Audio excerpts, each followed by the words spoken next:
క్రింది ఏ కనుమలు పొడవుగాను మరియు ఎక్కువ ఎత్తులో ఉన్నాయి అడుగుతాడు. లేకుంటే దీన్నే కట్ చేసి 2 క్వశ్చన్స్ అడగచ్చు. పొడవైనటువంటి కనుమలు ఏంటివి, లేకుంటే ఎక్కువ ఎత్తులో ఉన్న కనుమలు ఏంటి. మీ కొరకు ఒక వర్డ్ చేంజింగ్ అద్భుతమైన టెక్నిక్ చెప్తాను. కని ఇని ఎరిగినటువంటి టెక్నిక్ అనమాట. రైట్, ఇక్కడ పొడవు అనే పదం తీసుకుందాము, తర్వాత ఎత్తు అనే పదం తీసుకుందాం. సో దీంట్లో మనకి తూర్పు కనుమలు, పశ్చిమ కనుమలు, నీలగిరి పర్వతాలు, సహ్యాద్రి పర్వతాలు ఇవన్నీ మనం తీసిపడేచ్చు. ఎందుకంటే అవి ఒక పార్ట్ కింద మనకి కొండల్లాగా కనపడతా ఉంటాయి కాబట్టి. రైట్, చూద్దాం ఒకసారి. తూర్పు కనుమలు, పశ్చిమ కనుమలు కనుక మనం చూస్తూ ఉంటే, పశ్చిమ కనుమలు ఎలా ఉంటాయి సార్ అంటే చాలా పొడవుగా ఉంటాయి ఇక్కడ. సో మనకి తూర్పు కనుమలు పొడవు తక్కువగా ఉంటాయి, ఎత్తు కూడా చాలా తక్కువగా ఉంటాయి. కాబట్టి పశ్చిమ కనుమలు అనే పదం కనుక మనం తీసుకుంటా ఉంటే, ఇది పశ్చిమ కనుమలు, ఇది తూర్పు కనుమలు. మొదటి అక్షరం తీసుకుందాం. పశ్చిమ కనుమల నుంచి ఏం రాయొచ్చారంటే పాగునింతములు పో అని రాయొచ్చు. చాలా పొడవైనటువంటివి.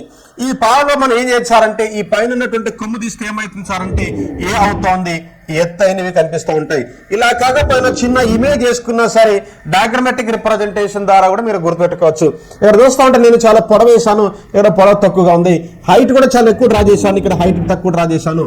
సింపుల్ గా ఇవన్నీ మాకు ఎందుకు సార్ అంటే, సో పా అనే పదము నుంచి పో అనే పదం పొడవు రాసుకుందాము, ఈ కొమ్ము తీసేసుకుని ఏ రాసుకుందాము, ఎత్తైన